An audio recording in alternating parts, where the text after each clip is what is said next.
Oh, there's a thing I want to talk about. There was something I want to talk about, which I thought was hilarious. Finance related. Let me see if I can find it. Do you guys know what Palantir is? Palantir Technologies. You heard of this company? Yeah, it's like a software company founded by Peter Thiel and some tech bros. They do a lot of government contracts. They do contracts for the military, contracts for the government. They do a lot of like big data. You know, they'll like, I'm trying to think of something like shady they've done for the military and things like that. You know, if you had like a lot of surveillance footage of another country, they could analyze it all and find weaknesses or whatever, you know, whatever. They're applying AI to a lot of things that the government might use, and the government pays them a lot of money, and that's the idea. The stock has always been pretty wildly overvalued, but has recently hit a fever pitch, just absolutely skyrocketing. Largely because they recently announced that they're going to list this company on the NASDAQ. And as I've mentioned many times throughout the history of this stream, I talk about the impacts of being in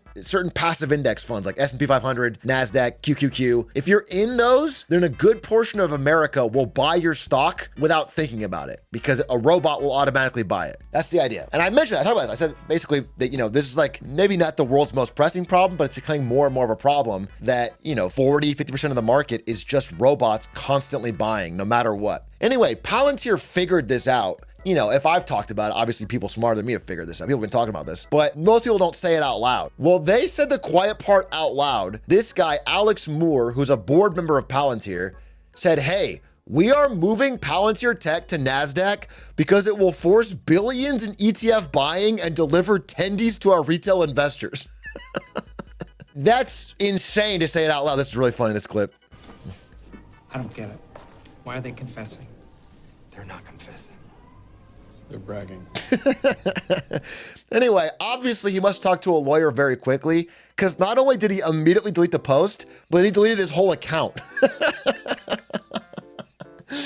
He deleted his entire account. He scorched earthed it and is trying to hide because that is, you know, incredibly illegal. It's like trying to pump and dump on the retail investment community. Dumb guy here. What does that mean? So I actually like, let me get if you have a job with like a 401k match or whatever, a small part of your paycheck, this is your paycheck. It's a big greenback. Well, they take a small part of it and they put it into a 401k, which just basically buys stocks tax-free and holds them till you retire. So what these normally buy is like a broad basket of a bunch of different stocks, most commonly being the S&P 500. So S&P 500. So it buys a bit of the top 500 stocks in America. That's the idea, okay? Now, obviously, I've talked about how this is overweighted to NVIDIA, Apple, Microsoft, whatever, right? That's clearly, they're weighted way more. Like the top 6 stocks, there's like 20% of this thing. So they buy this, okay? They just every month, millions of Americans, over half of all Americans,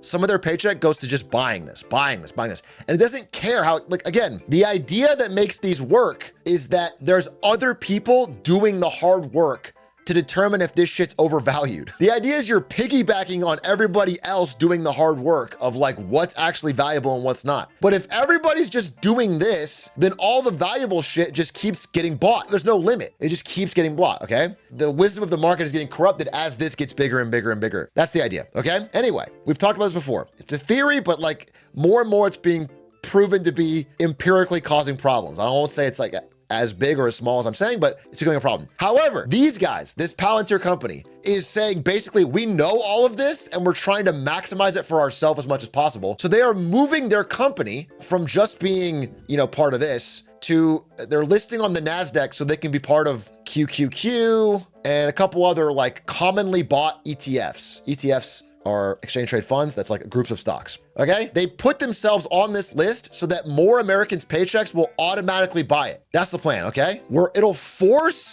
billions in ETF buying. They know that people are just going to buy their overvalued company because it's listed on these things. You know, I hope I'm not getting too in the weeds here, but that the idea of these markets is they're supposed to be efficient. And if things are overvalued, they get sold. And if they're undervalued, they get bought. That's the idea. And the wisdom of the crowd's determinants. They're just basically saying, nah, if we put it on in this ETF, it's just going to get bought no matter what. It doesn't matter. And then people that are in will make money. They'll get tendies. It's an interesting, I don't know, river to cross. It's an interesting time to be in. Obviously, this guy's going to get a call from the SEC. This tweet has now gone omega viral and he deleted his whole account instantly.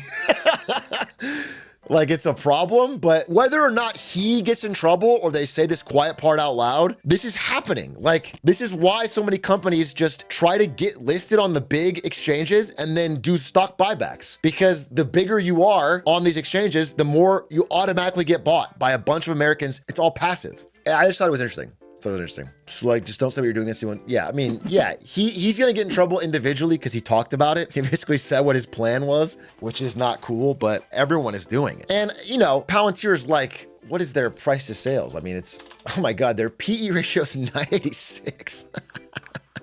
You know, this is a company that's worth like, what? How much are they worth? $150 billion, and they make roughly 200 million a year. This company is so wildly overvalued, and they're just gonna dump it on more people's retirements to buy at the absolute peak. Why are they called tendies? I feel like dino nuggets are they're called tendies because chicken tendies, bro. People on Wall Street bets, especially in the early days of it, like to meme about their mom bringing them chicken tendies while they traded. Can you explain what the 9x ratio means?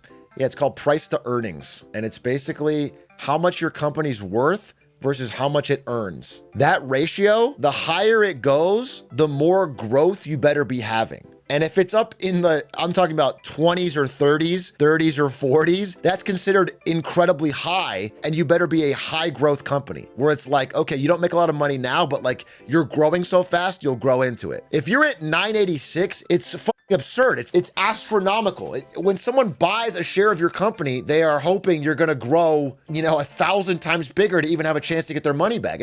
Yeah, that's a great. So the average level of all the companies in the S&P 500, it's a 28 PE ratio, which is high, historically super high, but it's 28. So the average company price to earnings is 28. This is 986. So this better be the most rocket ship company in the history of the world, or it's overvalued, which means it's the worst time to be listing it on the NASDAQ and forcing everyone to buy it. It makes the average person buy at the absolute top. I don't mean at the top, but like at most overvalued. Is it also like 10? It's 10 for like a low growth company. Like if you're, I don't know, like Hertz or something where your best days are behind you and you're sort of chilling. Then it's like 10, 15, you know? Fuck Hertz, enterprise for life. I didn't know there were diehards for the rental car companies. I didn't know there was blood feuds over, I just thought you picked the one near the airport. Ride or die for Avis, baby. If I see a Hertz hog in my hood, I'm gunning them down. They're all near airport. That's what I'm saying. You just pick the one, whatever one. It's like not, I certainly wouldn't have a preference. Palantir EPS is actually 295. I'm not talking about EPS. EPS is earnings per share, bro. We're talking about PE ratio, different thing. Won't NVIDIA keep having higher fund inflows as market cap keeps increasing? That's what's happening. Yeah. As you get bigger, you get bought more by everybody's retirement fund. So, you know, the game has been figured out. People are realizing this. And now, you know, it's not the only thing in town. Obviously, if your company sucks or you're fraudulent like SMCI, your stock will still tank. But like in general, it passively trends up if you can just get big and get listed. How do I make my 401k not invest in it? I want to tell you, I heard a counter theory from someone very smart. Obviously, the idea that everything is getting so overstretched on valuation spooks me, right? I get spooked. But I heard a really smart guy talking, and he basically said, people recognize, even if they don't get it, people recognize fundamentally that shit seems a little overvalued, but they're buying it anyway. Because people smartly, even if they don't know this, they have realized that if everybody does it, if it's everybody's retirement, the government can't let it fail. If one person does it, it's really stupid.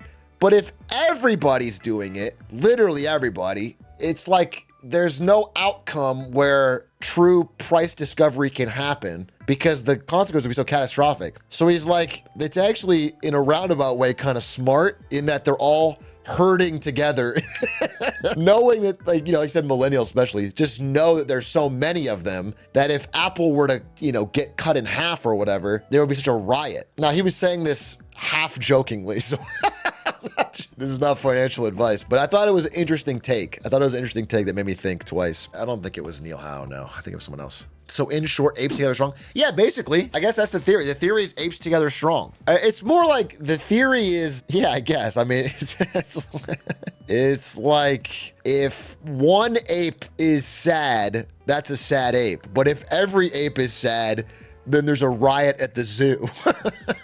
So the zookeeper has to keep giving you bananas.